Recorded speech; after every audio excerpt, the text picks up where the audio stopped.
As headquarters for American commercial interests in the Orient, Manila has been transformed from a sleepy Spanish town into a modern city. Inter-island ships, serving the archipelago of some 7,000 islands, berth along the quays of the Pasig River that flows through the center of the city. From the stern fly both the American and Philippine flags, for the Commonwealth government is still under the protection and advice of the United States. Much of the local trading is carried on in cascos, flat-bottom boats which are poled through the many canals and waterways of Manila. Each casco has its family, whose life is spent beneath its thatched roof of bamboo or palm, veritable water gypsies in a climate that is kind to all. Manila is really three cities in one. Old Tondo, home of the Philippine masses, modern Manila, born of American development, and Intramuro, walled city of the Spaniards. The last, built on the south shore at the mouth of the Pasig River, is surrounded by 2.5 miles of walls, which, begun in 1590, were for centuries bulwarks against invasion. The moat encircling the walls was filled in for sanitary reasons by the Americans, and is today a drill ground, a recreation area, and a golf course. The walls and bastions are excellently preserved, and have withstood even earthquakes which at times laid ruin the old city.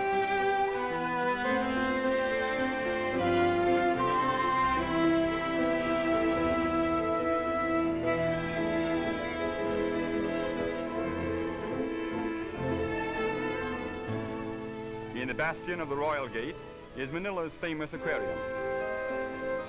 The Parian Gate is the most notable of the city's 5, which until 1852 were all closed at night.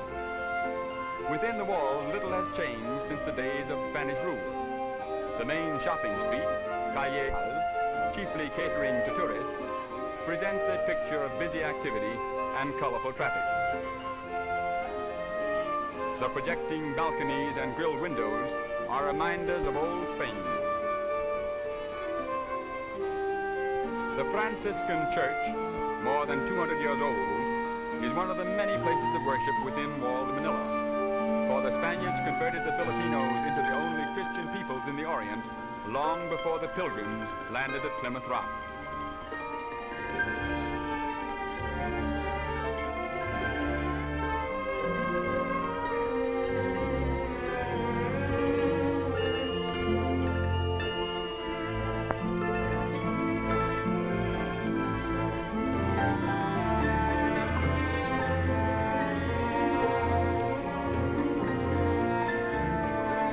Bodice with huge sleeves of cloth made from pineapple plant and a long skirt, the train of which is tucked into the front of the belt, is the typical dress of Filipino women.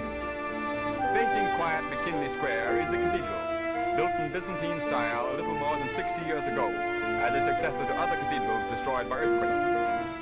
On the north shore of the Pasig River is Tondo, the oldest and most densely populated quarter. Here the masses live. And here also is the modern business area of the city. In this section are the greatest contrasts. Fine skyscraper office buildings and banks among crumbling thick-wall ancient structures. Broad straight streets and narrow crooked ones. Canals teeming with boat activity and paved streets with modern traffic. Traffic in all parts of Tondo is heavy and difficult to control. With swiftly moving autos, abreast caramatas, the two-wheeled native conveyances drawn by active Philippine ponies.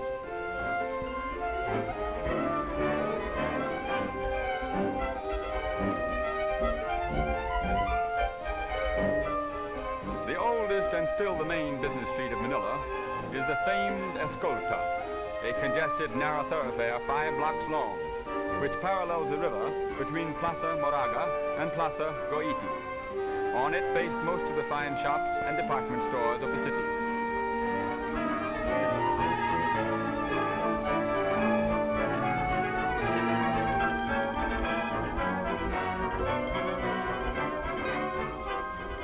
Another important thoroughfare is Rizal Avenue, named in memory of the great hero martyr, Dr. Jose Rizal, who was executed by the Spaniards in 1896, 2 years before the coming of the Americans.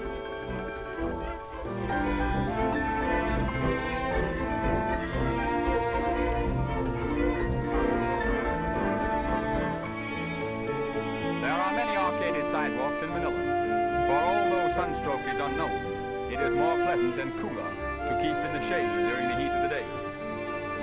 Each section of the city has its market, where practically everything used by the Filipinos can be purchased. In the Yangko market, a bazaar devoted exclusively to Philippine products, almost any locally made article can be secured.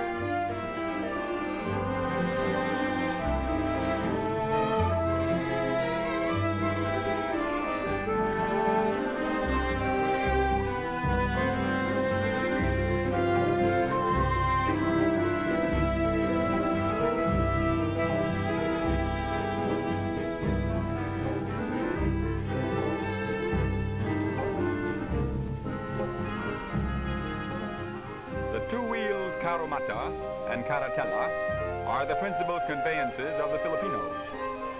These carriages accommodate 2 and 6 persons respectively. Little straw protectors are placed on the wheel when the passenger mounts or descends.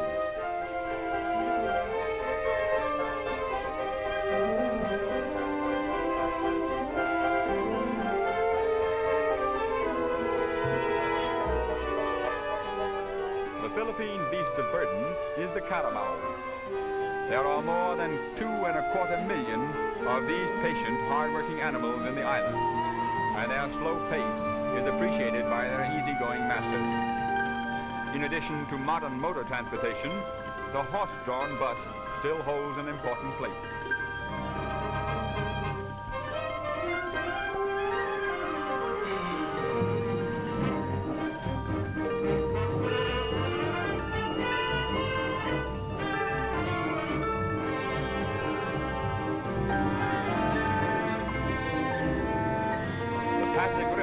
Is spanned by 4 bridges. Jones Bridge, surmounted by Filipino figures, is the newest. The graceful arch stands on the site of the old bridge of Spain. The spacious and dignified post office overlooks the river and faces upon the Plaza Lawton, where the Burgos Drive begins. The Burgos Drive, a magnificent wide boulevard, follows part of the sunken gardens of the old walled city moat. Near its middle stands the superb legislative building, completed in 1926 at a cost of $2 million. Today, it is the seat of the new Commonwealth government. In front of it, over the course laid out around the walls of Old Manila, modern Manila plays golf.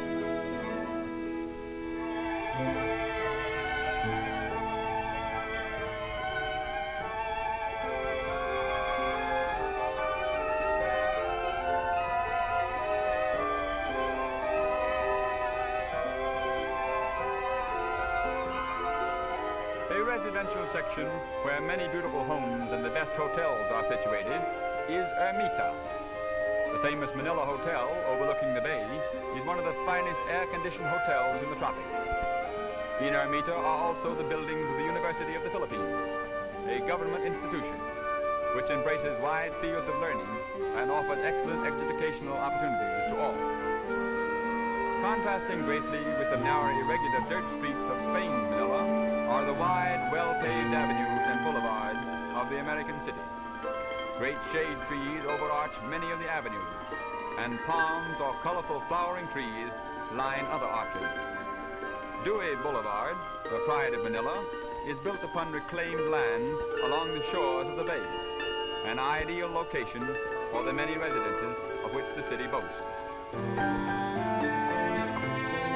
Among them is that of the American High Commission. The spacious house with its gardens and patio is often the scene of social splendor. Situated on the north bank of the Pasig River are the executive offices and home of the President of the Philippine Commonwealth. In a mansion built as the suburban residence for Spanish governors, a Philippine chief executive now directs the home government of his island Commonwealth, an archipelago fast changing from a dreamy Spanish colony to a modern agricultural, industrial, and independent country.